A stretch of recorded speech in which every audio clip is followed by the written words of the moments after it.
समझ नहीं आ रहा अपने सैलरी इंक्रीमेंट का क्या करूं। बेटा इतना क्या सोच रहा है? अपने म्यूचुअल फंड्स के एसआईपी का टॉप अप करा ले। This is the right time. क्या? समझ में नहीं आया। बेटा इतना क्या सोच रहा है? अपने म्यूचुअल फंड्स का एसआईपी टॉपअप करा ले। This is the right time. अब समझा।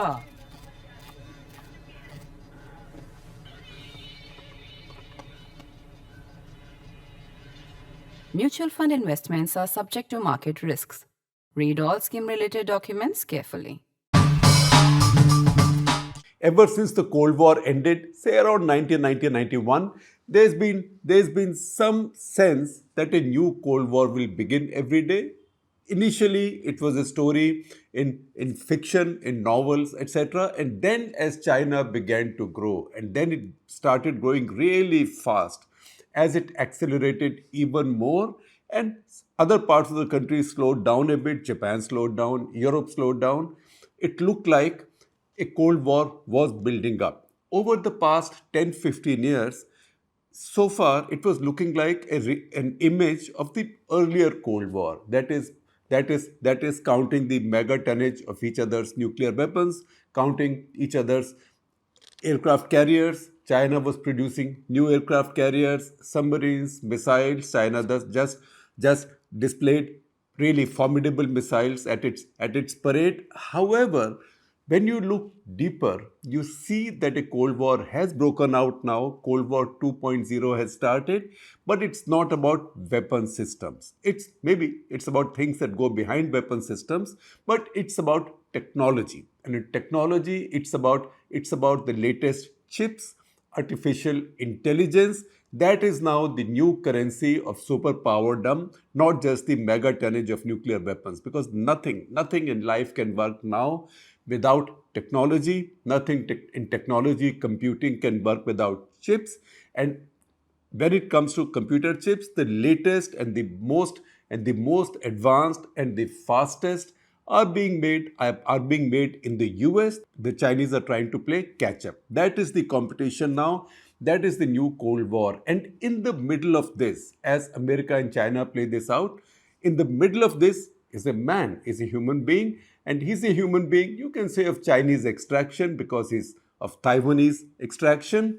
Jensen Huang. Jensen Huang is the founder of Nvidia. Now, it took me some time to figure out that Nvidia is Nvidia. I thought, Jensen Huang comes from the East originally, so this is one of those soft ends, media like that. No, it's not like that. It's Nvidia. Jensen Huang is 62 years old, born in 1963. He founded Nvidia, and he has his two partners, Curtis Priam and Chris Malachowski. They were looking for a name. The name they wanted was Envision. Why? Because they were setting up these computers and chips for video gaming. Envision, however, was not available. For some reason, it had been taken by a toilet paper making company. Now, why would a toilet paper making company have a brand like Envision? Don't ask me, ask them. But Envision was not available, so they went for Nvidia. And they said at that point of time that Nvidia, NVI, because it should be a source of envy. In the course of time, this company has become a source of envy for the entire world. Now, first of all, I will tell you more about the company and why it's become such a source of envy. But right now, how is this one man, Jensen Huang, the founder of Nvidia, caught in the middle of this new Cold War over technology, computing power? That's because he makes among the world's best, most expensive, and most wanted chips. And Americans now, for a long time, for almost 10 years, in fact, for more than 10 years, have controlled the export of these chips because these are considered very sensitive technology. China has faced multiple bans and also serial bans from the Americans on transfer of technology or sale of technology. 2015, China's National University of Defense Technology and 3 supercomputing centers at Chinese universities were blacklisted by the US government. Obama was in power then. Every president has tried to do this. Next set of bans came in 2019 when many specific companies like Hikvision, the big CCTV company, very popular in India, and SenseTime, etc., were banned Then the Americans realized that the Chinese were still able to buy their technology, particularly chips, through intermediaries, other companies which had not been banned. So this ban became more total and more sweeping. In 2022, Biden administration imposed countrywide bans on all chip transfers to China without clearance. This, however, exempted less powerful H20. That is what Jensen Huang produced, less powerful than H100. These were also banned subsequently about a year later. So the Americans have been playing this cat and mouse game with the Chinese all of this time. And now it's come to a head. It's come to a head because Nvidia has produced the latest chip called Blackwell, B-L-A-C-K, B-L-A-C-K-W-E-L-L, Blackwell. This is now the most sought after chip in the whole world, because the real race not exactly is about chips, it's about AI. Who gets ahead is in artificial intelligence. Right now, America is ahead, but the Chinese stunned the world by producing their own AI to rival OpenAI's ChatGPT, and that was DeepSeek. And they said that they produced it at a much lesser cost, involving much fewer people and really involving much less of computing power. That race has now started. The Chinese have been wanting to buy the Blackwell chip. They've been desperately looking for it. At various points of time, Trump has done, as Trump usually does, he's blown hot and cold on this. At one point of time in Korea, he said, I'm going to meet Xi Jinping and we will talk about Blackwell. But he faced a pushback from his own cabinet, Marco Rubio, from his security establishment, and also from many Republicans in the House and the Senate, the China hawks in particular. So on his way back from Korea, he walked back on it. With Trump, those things happen. And later in his interview on 60 Minutes, which we featured in a full episode of Cut the Clutter, he said that the best chips in the world will remain in the United States of America, which means these were not available to be sold in China. On the day he indicated in Korea, he sort of spoke loosely that he might discuss this with Xi Jinping. Just the rumor that he might be selling these to China had the Nvidia stock go up by 3%. 3% is a lot of cash for a company already sitting on a $5 trillion valuation. However, once Trump walked back on it, there was some correction. I'm only using this example to tell you how important has this company and its founder, how important have they become in this new race for artificial intelligence and for computing power. For some time now, initially Jensen Huang and Trump did not start out being friends. He was among the very few big tech giants who were missing at Trump's inauguration. Many of the others were there. You can see many of them lined up behind Trump. At the inauguration, Jensen Huang wasn't there. He had 2 meetings with Trump, which apparently did not go so well. And finally, he made up with Trump and they became friends, or at least he got the friendship of Trump. How did that happen? Because he promised in April this year, on a visit to the Oval Office, he promised to invest $500 billion, not small change, $500 billion in manufacturing in America. And Trump loves manufacturing. Since then, he set up a plant in Arizona. That plant has produced the first Blackwell chips. In fact, one of those in a red cover he presented to Trump in October. That is just before Trump went on his Asia trip. That's how he's become a key figure. However, he would like Trump to permit him to sell these chips to China because it is so profitable and China is a very big market. Also, Jensen Huang is an unconventional fellow. He says that, look, I am selling these to the big tech companies. The fact also is that many of the big tech companies make their own chips, but he does sell to many big tech companies. He sells these to OpenAI. In the process, he's also taken $100 billion of investment in OpenAI, so he's investing the money there. He's also selling the chips there. He believes, however, that there are buyers in the world bigger than the biggest tech companies, and those buyers are sovereigns. Those buyers are nations, who will buy. And that is where he needs Donald Trump or US government to allow him to sell, because these are subject to export controls. Donald Trump has been using it selectively. When he first talked about letting Jensen Huang sell these to the Chinese, he said, all right, you can sell these to the Chinese. US government will take 15% of your sales value, not profits, 15% of the sales value. Jensen Huang calculated that just his orders from China would add up to $50 billion just for next year. As far as America's trade deficit with China is concerned, that would take care of nearly 15% of America's entire trade deficit with China, if not more, depending on how the trade goes. At the same time, what is Trump doing? Now Jensen Huang has become a fellow traveler with Trump. He's going to various countries. Trump is mentioning him. Trump has made this new affection. It looks like just as he was very fond of Tim Cook, the Apple CEO, in his first term, he is now, his current favorite is Jensen Huang. To begin with, it was Elon Musk, although Elon Musk now made an appearance once again at the White House at the dinner for Mohammed bin Salman. But Jensen Huang it is that Trump keeps talking about. In Korea, speaking to an audience, Trump actually pretended as if Jensen Huang was there and he wasn't there. And see how Trump spoke. And Trump said, Jensen Huang, he should be there. Jensen, are you there? It was like one lover calling the other. You can go to Devanand's Tere Ghar ke Samne if you are into old music. तू कहाँ मैं यहाँ जाने ना मेरा दिल दीवाना, or you can become a little more contemporary or not so old and say जाने जहाँ ढूंढता फिर रहा तुम कहाँ, and then as if Trump is saying tum kahan, Jensen Huang says main yahan.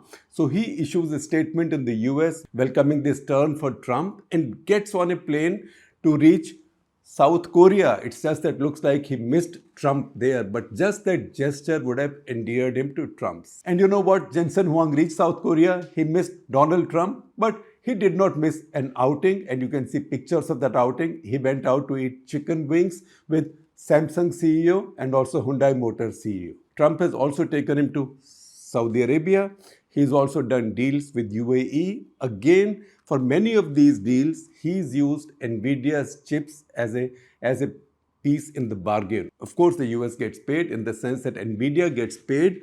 At the same time, Trump is able to use this as leverage and as a favor. He also used it with Armenia and Azerbaijan, saying that if you make peace, I will make these chips available to you. He's also done this with Kazakhstan now, because Kazakhstan has joined the Abraham Accords, and Kazakhstan while signing Abraham Accords has also said that they will be setting up a $2 billion data center with Nvidia's chips. And that's how he's made this, Nvidia's chips, a currency in how his superpower, the US, plays the geopolitical power game. So the Chinese said they will be buying no Nvidia chips now, they'll be making their own. In any case, Blackwell chip was not available to them. The chip that was available to them was a kind of H100 Lite. The earlier big chip, the important chip was H100. Since that was subjected to export controls by Biden administration, Nvidia produced a chip called H20. Within a year, that was put under restrictions also, and now it looked like Americans will let that go to China, but the Chinese have now said they will not buy that as well. You know, I had mentioned this earlier. The Chinese in their tussle with the Americans use both. They have both the buyer's power and seller's power. In that case, selling power, we had said that if the Chinese they want to squeeze anybody, they can block the sale of rare earth magnets and rare earths as well, critical minerals as well. Similarly, they had the buying power when it came to American soybean, American corn. China is the largest consumer of soybean in the world, given the fact that they rear more than half of the world's pigs. Similarly now, Chinese are displaying another bit of buying power. They are saying, all right, Nvidia, all right, Jensen Huang, all right, Donald Trump, you really want American exports to go up. We are the biggest market for your chips. Now, you don't give us the best ones, we will not buy any of your chips. That punches a big hole in the American idea of exporting high-tech manufactured goods outside of their country because China is the biggest buyer. Because he believes that technology will keep on changing. It's a race. So it's healthy that the two countries engage in a race. And he thinks if America is open about this, if America makes money by selling what it has today, it can invest that and develop even better technologies. So I see a line quoting Jensen Huang from a Financial Times article where it says it is vital that America wins by racing ahead and by winning developers worldwide. One of his interests in China is that initially he had made very heavy investments in China because China has a very large number of developers, engineers, people who are working on computer science related projects. China has the largest gaming community in the world. China, until 2017, also had the largest number of crypto miners in the world. Then Xi Jinping banned it, so that business went out. But China has all these human resources.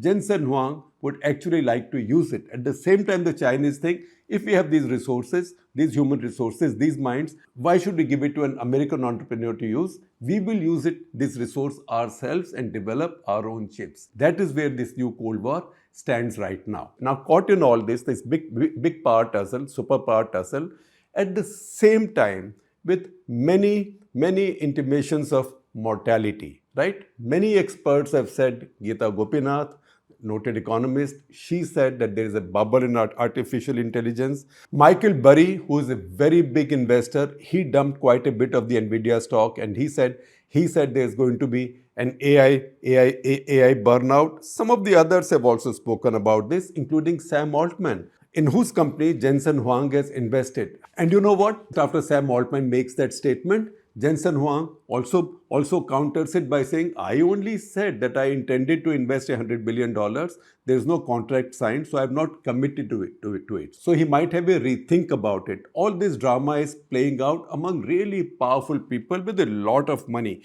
Now see what exactly has Nvidia produced at a time when people thought this was the end of AI, or maybe this will be a bubble like the dot-com bubble of 2001. And just when people, actually smart people, have been pronouncing the bursting of the AI quote-unquote bubble, see what results Nvidia has produced. Last quarter, Nvidia's revenues are 57 billion and its profits are 31.9 billion, which is 65% more year on year. In his case, in 19 months, and I take this data from an economist profile on him, just in this period of 19 months, his market cap went up 10 times, 10x, 19 months, 10x, from 330 billion to 3.3 trillion, 10x. Then by 25th of July, it had gone up to 4 trillion. So it was still going up. Now it went up to 5 trillion. That's almost 15 times in just about 2 years, or maybe a month less than 2 years. That's how fast this has been growing. And this growth of 10 times over 19 months, this has to be seen in comparison with Microsoft and Apple. Microsoft took 9 years, multiplying its market cap 10 times, 10x. Apple took 13 years. This Nvidia was able to do in 19 months. And that is what made Jensen Huang, with his trademark black jacket, such an iconic figure. But this is a point we make rhetorically. Also, at this point, just Nvidia is 8%, approximately 8% of Standard & Poor, S&P 500. That is the main American stock market, which is worth $65 trillion, which is 20% of the US GDP. So once again, to underline the point that I am not exaggerating this by comparing GDPs and market caps. Market caps in good economies tend to be much higher than the GDPs in any case. And also, market cap is not the gross product of that company. That is just the valuation of that company. If at all you want to compare, you have to look at the market cap of India's stock market. The market cap of Indian stock market is about $5.3 trillion, which is 126% of India's GDP. I am mentioning this only for clarity. In fact, the country with the market cap, total stock market total stock market's market cap, that is the highest as a percentage of GDP. Interestingly, is the silicon chip superpower Taiwan, where the market cap of 2.7 approximately trillion dollars is 309% of GDP. So this is just to put market caps and GDPs in perspective. And just when people, actually smart people, have been pronouncing the bursting of the AI quote unquote bubble, see what results Nvidia has produced. Last quarter, Nvidia's revenues are 57%, which is 75% more than the corresponding quarter last year or year on year, and its profits are 31.9 billion, which is 65% more year on year.